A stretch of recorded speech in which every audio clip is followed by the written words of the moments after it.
If you listen to the last episode, The Calling, you will remember that we left Sayri just as he was about to face the greatest challenge of his journey.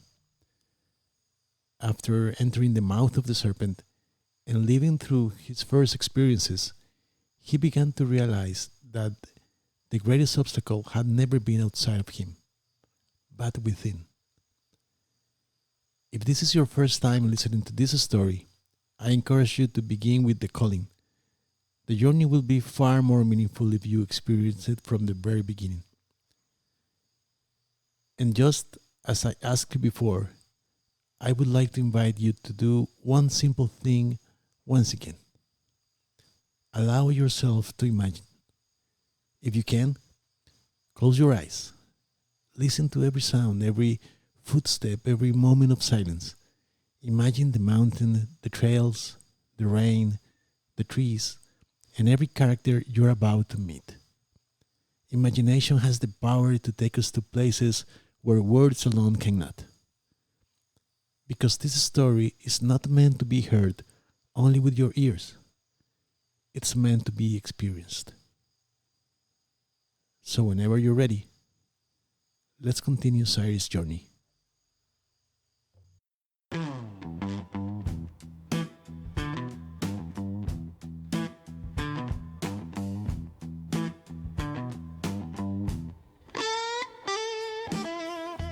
Bienvenidos a Sin Manual, No Playbook, un espacio donde no hay fórmulas perfectas ni caminos escritos.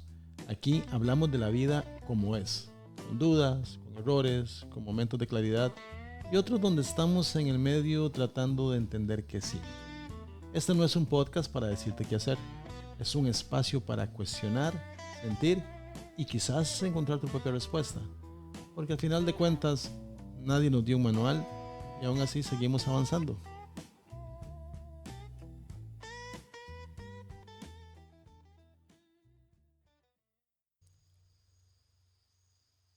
And when he opened his eyes once more, he understood that he had arrived in a place that didn't belong to the world he knew. Around him stretched an impossible landscape. There were giant trees whose trunks seemed to touch the sky. Others were so small that they barely rose above the grass. Animals of every kind moved freely, unafraid of one another.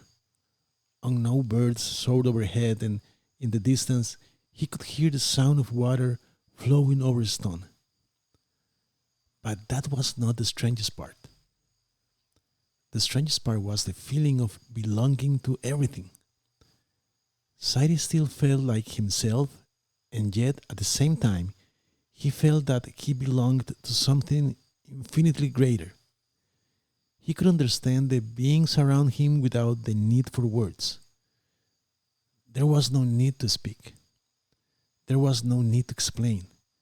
Everything seemed connected by something invisible. At times, he felt himself becoming part of the trees. He felt the strength of the roots sinking into the earth. He felt the wind moving through the branches, and yet he remained aware of himself. Then, suddenly he was swimming among enormous sea creatures.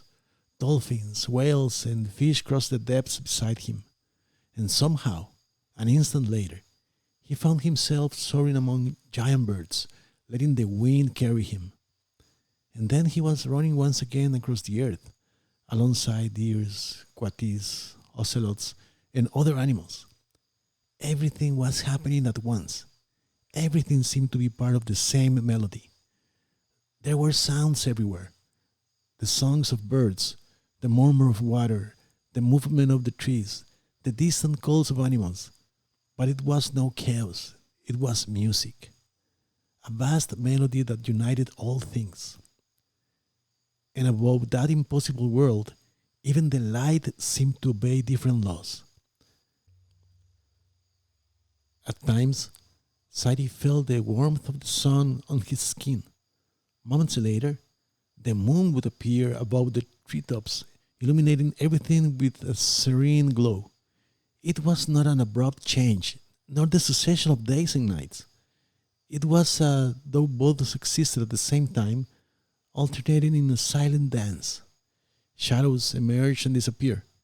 Colors transformed. The forest seemed to breathe. And Sayri understood that this was not a place ruled by the time of men. There was no present and no past. Things happened and ceased to happen. Life moved in every direction at once. Everything changed constantly, and yet everything remained the same. For the first time, Sayri stopped trying to understand it. He simply surrendered to that strange, immense, and beautiful reality surrounding him. And as he contemplated that impossible world, Sayri understood something. He had spent much of his life believing himself separate from others, separate from the earth, separate from the animals, separate from the people around him. But there, in the midst of that strange reality, he understood that everything that exists leaves its mark on everything else. Every decision, every word, every action, everything extends far beyond oneself.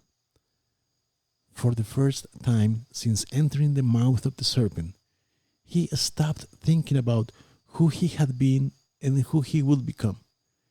He was simply there, without fear, without questions, without the need to understand everything. But even that joy had its limits. Sayri's body was beginning to feel exhausted. It was too much, too many emotions, too many visions, too much beauty. Slowly, he lowered himself beside the trunk of a huge tree. Around him, the melody continued. The animals kept moving. The leaves continued to dance with the wind. And Sayri smiled once again. He rested his back against the bark and closed his eyes. He needed to rest. Without realizing it, the journey was not yet over. What the mountain would show him next would be even deeper.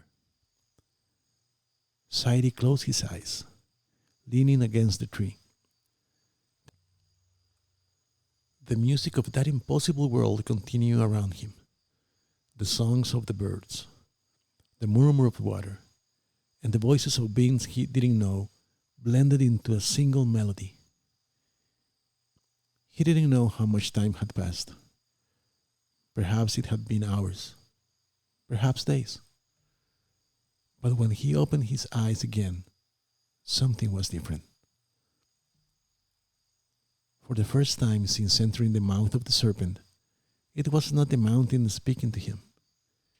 It was his own body.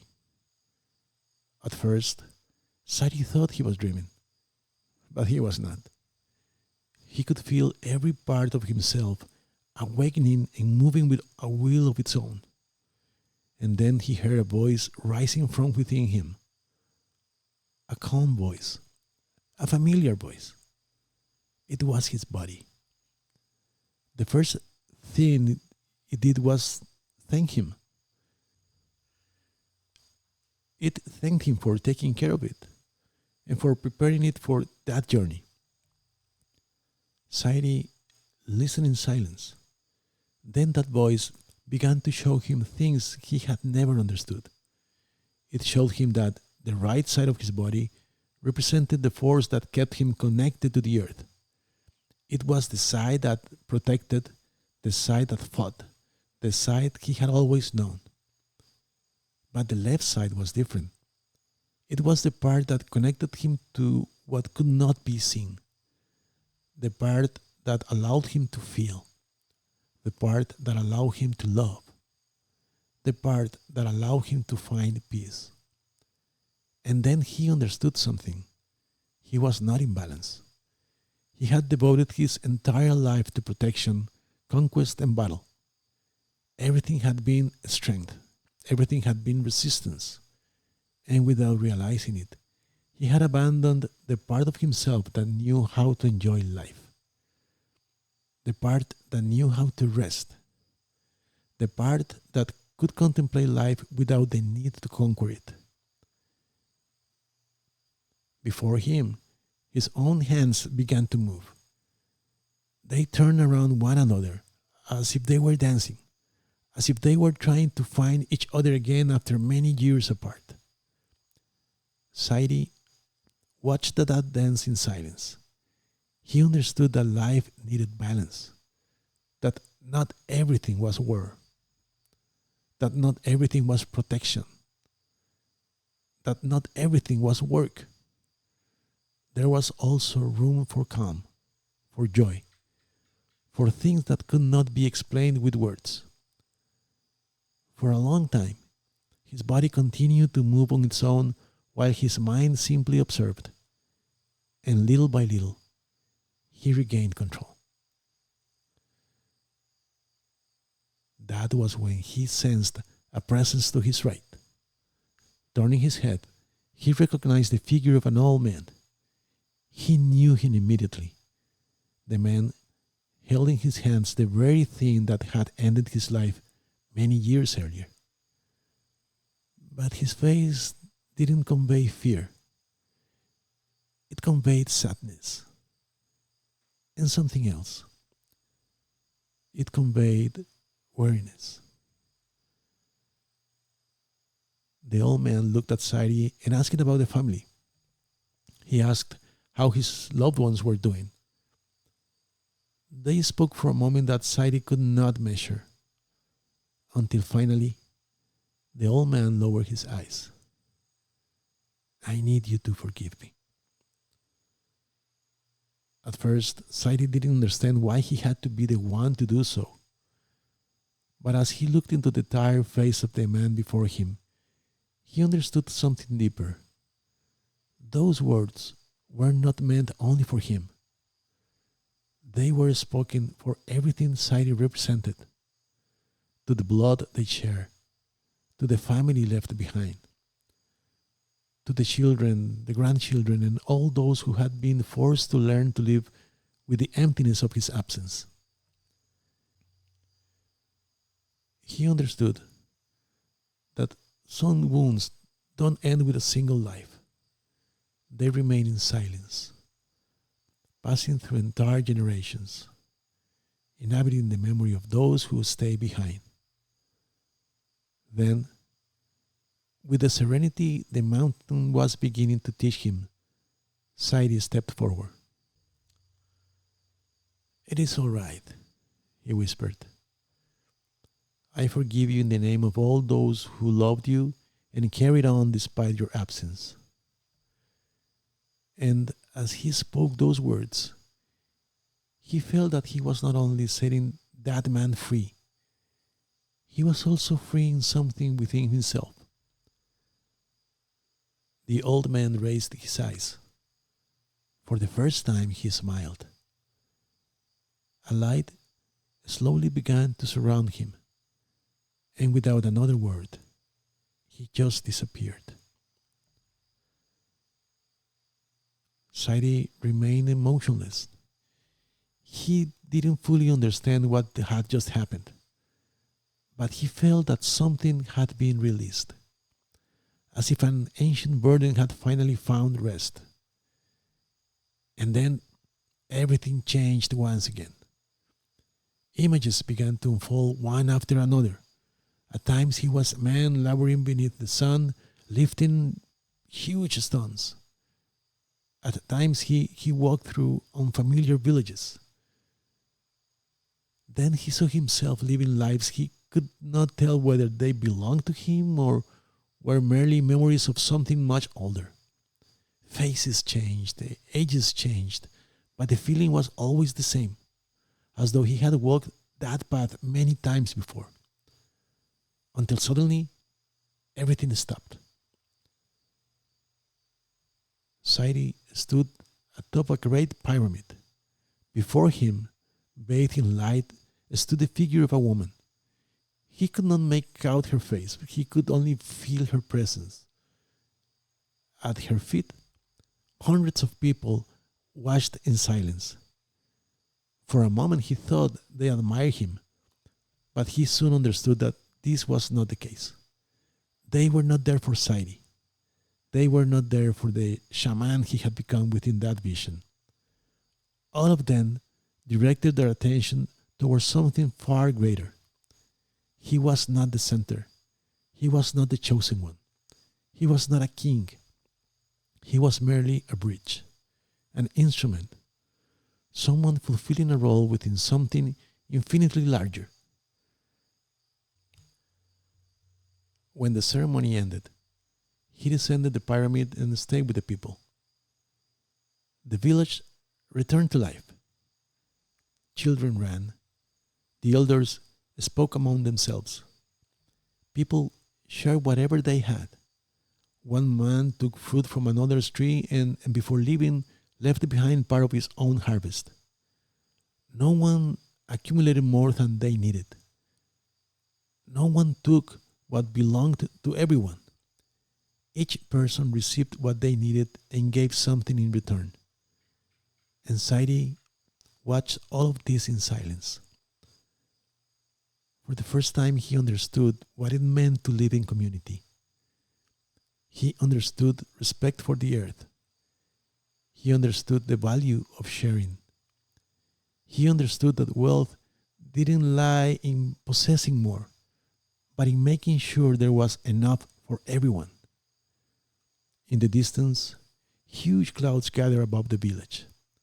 Silent flashes of lightning crossed the sky. And somehow, Sayri understood that knowledge, too, descended from a place he couldn't comprehend. But that knowledge didn't belong to any one person. It was shared.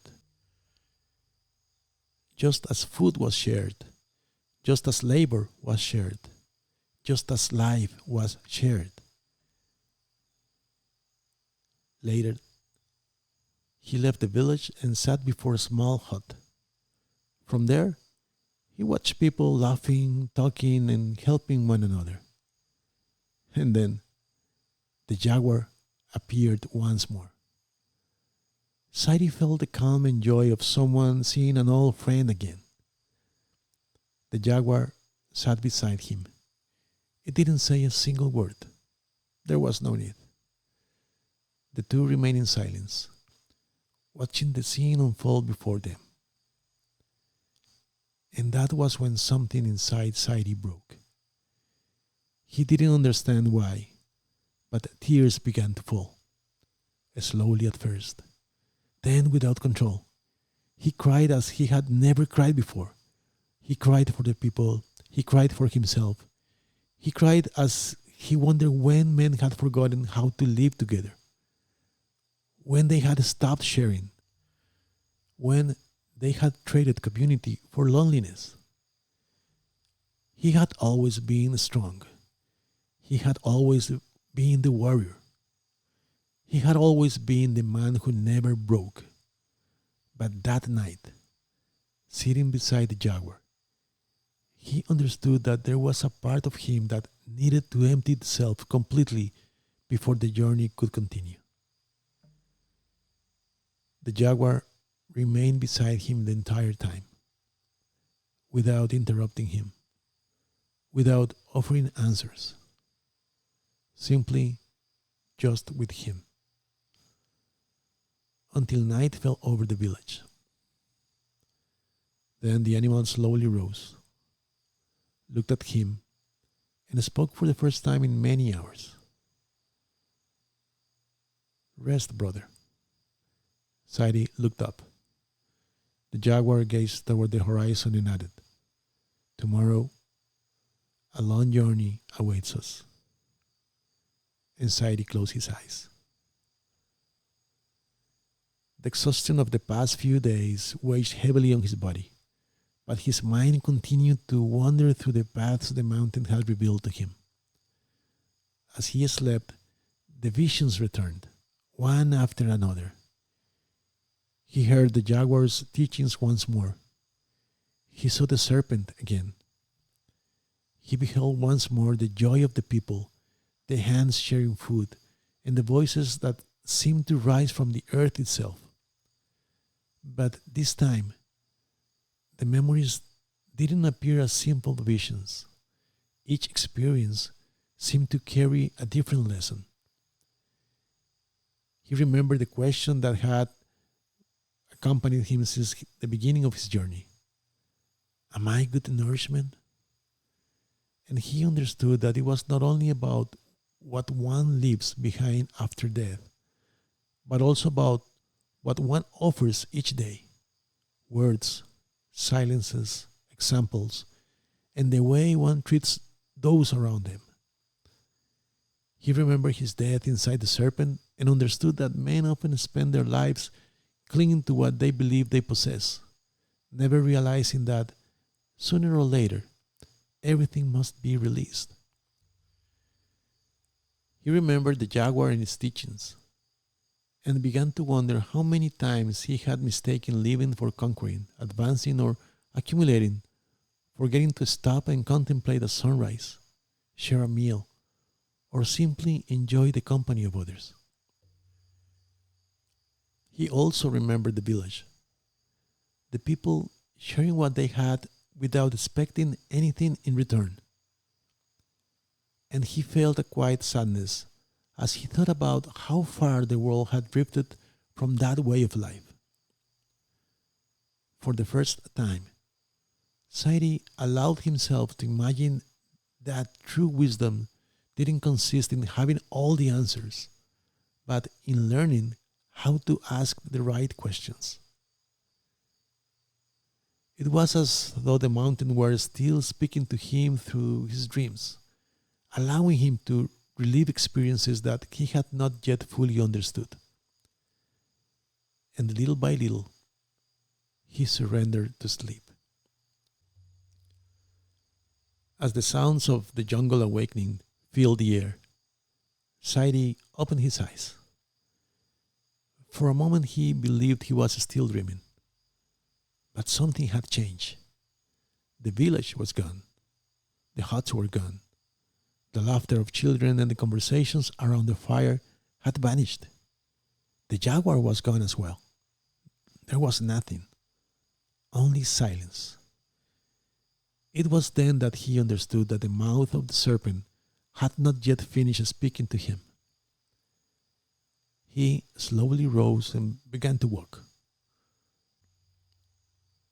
Once again, he felt that strange sensation he had experienced at the beginning of his journey. The forest seemed immense and he smaller and smaller. It was as though he were moving among gigantic leaves, making his way through endless vegetation.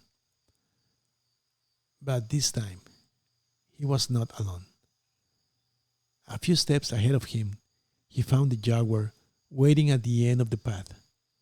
When it saw Sayri, it began to walk. Sayri followed without asking questions. He didn't know where they were going. He didn't know what they were searching for. He only knew that he had to follow. Rain began to fall. At first, it was only a few drops. Then, a storm covered the forest. And yet, Sayri didn't feel cold. He didn't feel the weight of the water upon his skin. It was something different, as though the rain were not soaking him but cleansing him, as though every drop were washing away something that still remained within him. They continued walking. And amid the sound of the rain, other voices began to emerge. He heard distant drums. He heard chants that seemed to rise from the heart of the mountain. He heard whispers that were impossible to understand. And moving among them, he heard his own name. He didn't know who was calling him. He didn't know where those voices came from. But he kept walking, because the jaguar knew the way. After a long journey, the vegetation disappeared. Before them opened a vast cliff overlooking the dawn. The sun was beginning to illuminate the mountains. The jaguar stopped. For a few moments, it stood contemplating the horizon. Then It spoke. Enjoy this view, because you will never see it again. Sayri looked out over the landscape. He didn't ask what those words meant. He simply watched the sunrise. Then they continued on, until they arrived at the foot of an immense mountain. It was larger than any mountain he had ever seen. Its summit vanished into the clouds. The jaguar stopped. And for the first time since they had begun their journey together, it took a step back. We have arrived. Sayri raised his eyes. From here, brother, you must continue alone. Those words weighed on him more than he had expected.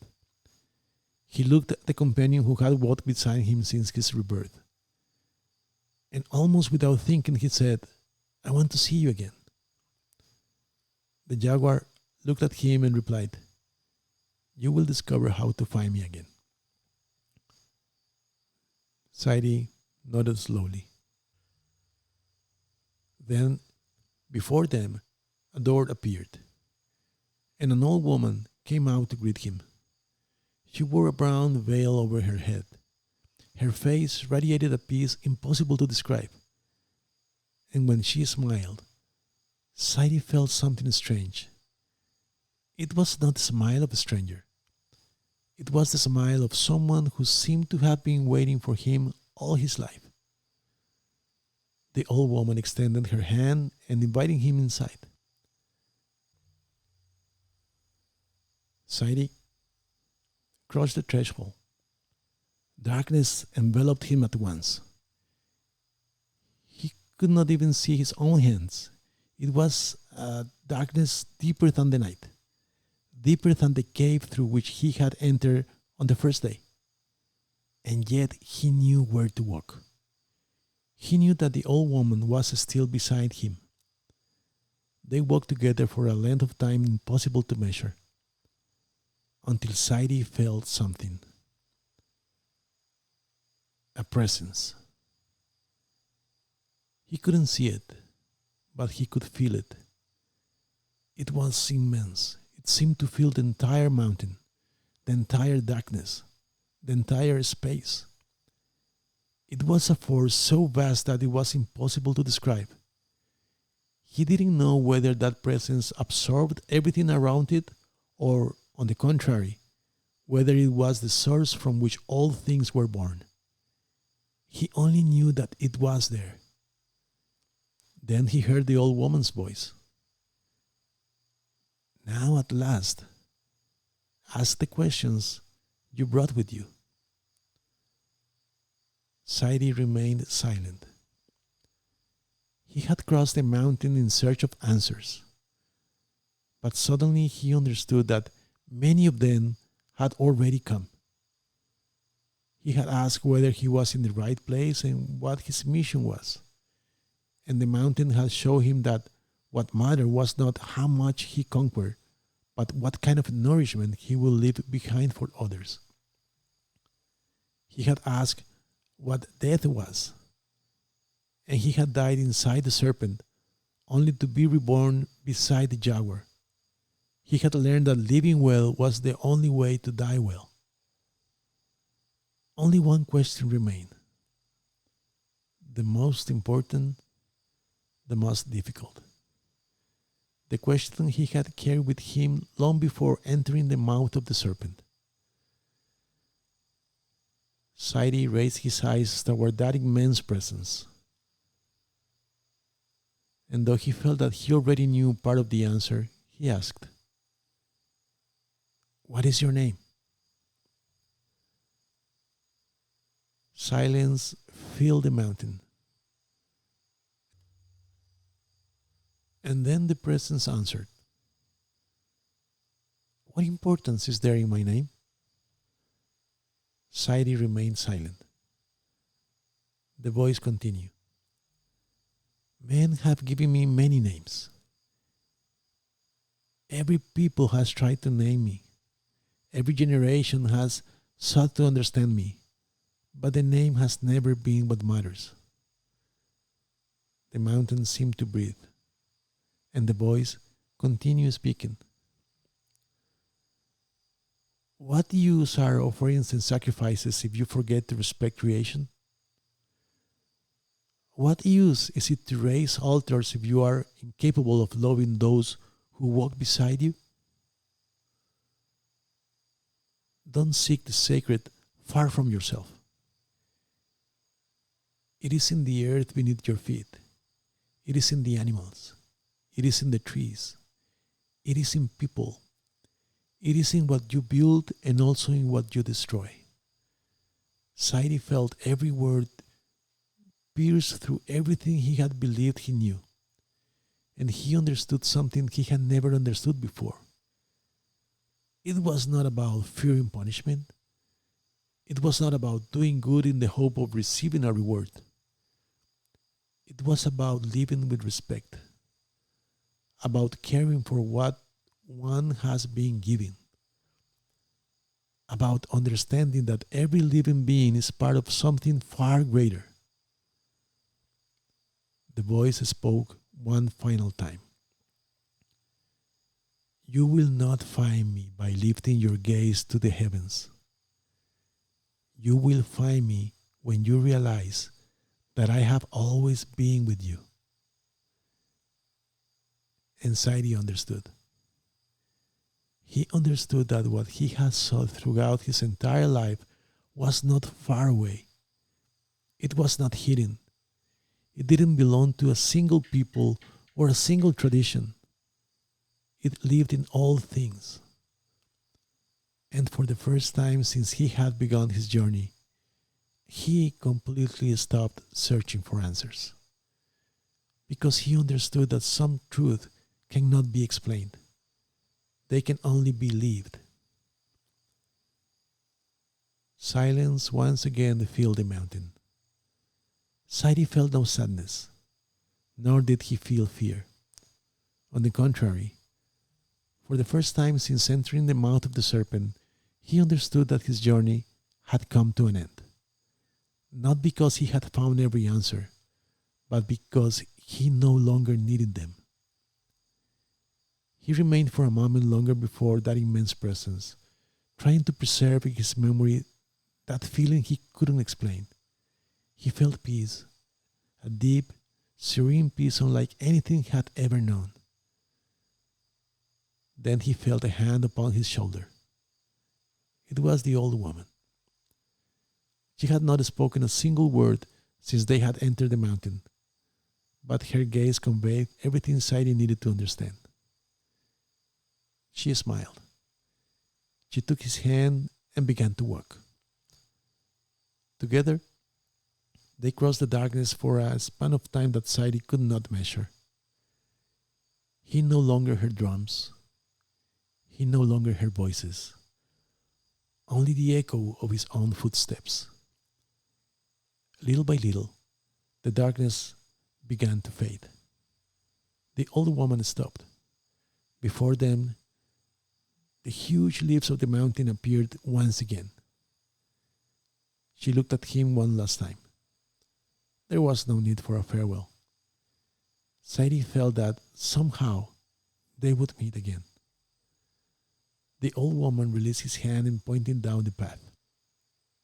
From there on, he would have to continue alone. Sayri nodded and kept walking. He slowly crossed through the undergrowth. The branches brushed against his arm and the leaves parted before him just as they had on the first day. But he knew that he was no longer the same man who had entered that place. Then the forest opened, and he recognized the place immediately. He had returned to the same clearing where everything had begun. The elders were still seated around the fire, as though they had remained there, waiting for him since the very first day. No one stood up. No one celebrated his return. No one asked him what he had seen inside the mountain. They just watched him. Sayri walked toward them and sat down. For a long time they remained in silence. The fire cracked, the wind stirred the leaves, and Sayri, seated among those men, revisited every step of his journey: the serpent, death, the jaguar, the village, the tears, the mountain, the great spirit. Everything was still alive within him. After a while, he heard voices in the distance. His companions had returned. The warriors who had accompanied him to the entrance of the mouth of the serpent ran toward him with smiles and expressions of relief. Some patted him on the back, others laughed when they saw him. But little by little, the smiles faded into silence, because they all understood something. Sayri had returned, but the man standing before them was no longer the same man who had left. He no longer walked like a conqueror. He no longer carried the gaze of a warrior determined to master everything. There was something different about him, something none of them could explain. When the time came to leave, Sayri stood and said goodbye to the elders. One by one, they bowed their heads, until he came to the old woman. The same woman who days earlier had remained silent while the others spoke. The same woman who just before he crossed into the mountain had told him, "If you enter that place, when you return, you will no longer be the same." The old woman slowly raised her eyes. She looked at Sayri for a few moments, and for the first time since his arrival, she smiled. Then she spoke in a calm but steady voice. "The man who came to us wished to conquer the mountain." She paused. "But the man who lives today has understood that mountains are not conquered." The others remained silent. Then the old woman stepped forward, put her hand on Sayri's heart, and spoke a few words in the ancient language. "Ikura tishira graura gierai tevetra," which means, "The jaguar reborn in the womb of the serpent." No one understood the meaning of those words. Only Sayri smiled at the old woman. He bid farewell one last time and began the journey home with his men. No one asked what had happened inside the mouth of the serpent, and he didn't try to explain it, because some stories cannot fit into words. Legends say that over the years, Sayri became a great leader among his people. He no longer ruled through fear. He no longer sought to conquer new lands. He became a builder, a guide, a man who learned to listen before speaking. And those who knew him used to say that there was something different in his eyes, as though he had seen something that others could not understand. But the oldest stories tell something more. They say that from time to time, when the sun began to disappear behind the mountains, Sayri would vanish for several days, and that he always returned smiling, because somewhere in the sister mountain, he continued to meet the jaguar to speak about life.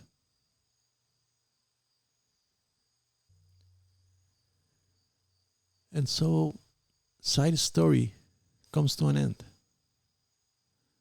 The man who once entered the mouth of the serpent in search of answers discovered that life is not about conquering more lands, not about accumulating more power, not about becoming more important than others. He came to understand that sooner or later, we will all become nourishment for something greater than ourselves. and that the real question was never how much we managed to build, but what kind of mark we leave on those who walk beside us.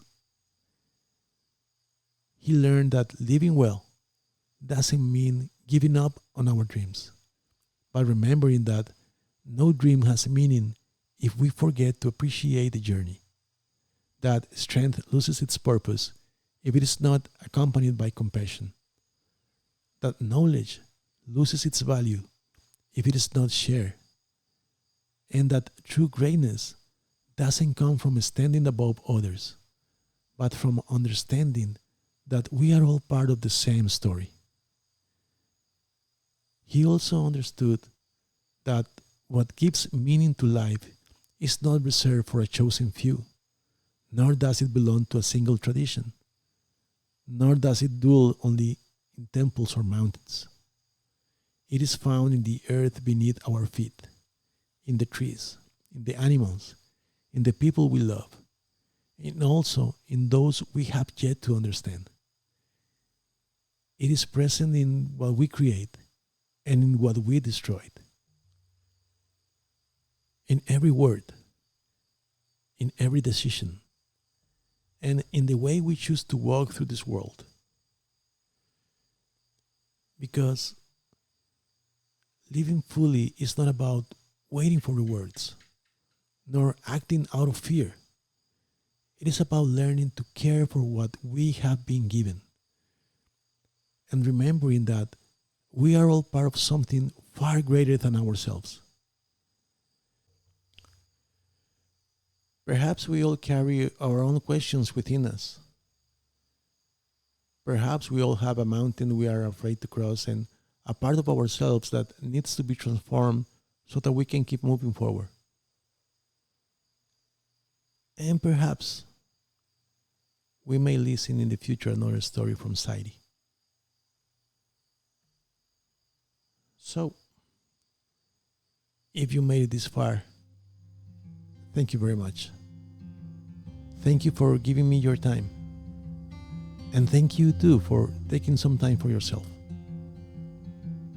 I'll see you in the next episode, and remember, everything is going to be okay.